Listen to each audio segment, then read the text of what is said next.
जब वो महिला अपने पति के सपने देख रही थी, तभी एक बर्बर व्यक्ति ने उसे अपने कंधे पर उठा लिया।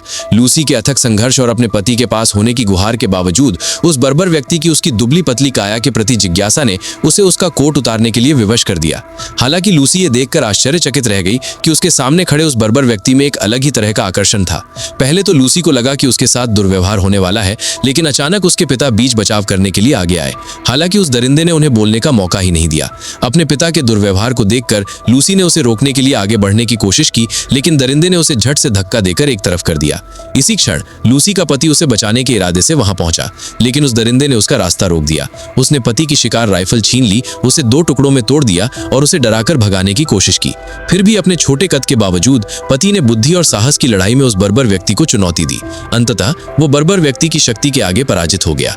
इसके बाद बर्बर व्यक्ति लूसी को अपने साथ अपनी गुफा में ले गया और उसके साथ रहने का इरादा रखता था। उनके सुखमय जीवन को सुनिश्चित करने के लिए उसने गुफा के प्रवेश द्वार को एक विशाल चट्टान से अवरुद्ध कर दिया, जिससे उसके साथ रहने का उसका दृढ़ संकल्प प्रदर्शित हुआ। बचने की कोई उम्मीद न देखकर लूसी में एक चाल चली। उसने उस जंगली आदमी के प्रति स्नेह का नाटक किया और उसकी खुशी के क्षण में वो स्वेच्छा से उसके लिए भोजन लाने के लिए गुफा से बाहर निकल गया। लूसी ने मौके का फायदा उठाया और अपने पिता और पति के साथ कार में बैठकर भाग गई। ये देखकर उस दरिंदे ने उनका पीछा किया और उसे वापस पाने की कोशिश की। हालांकि लूसी को थोड़ी हिचकिचाहट हुई, लेकिन उसके पास जाने के अलावा कोई चारा नहीं था।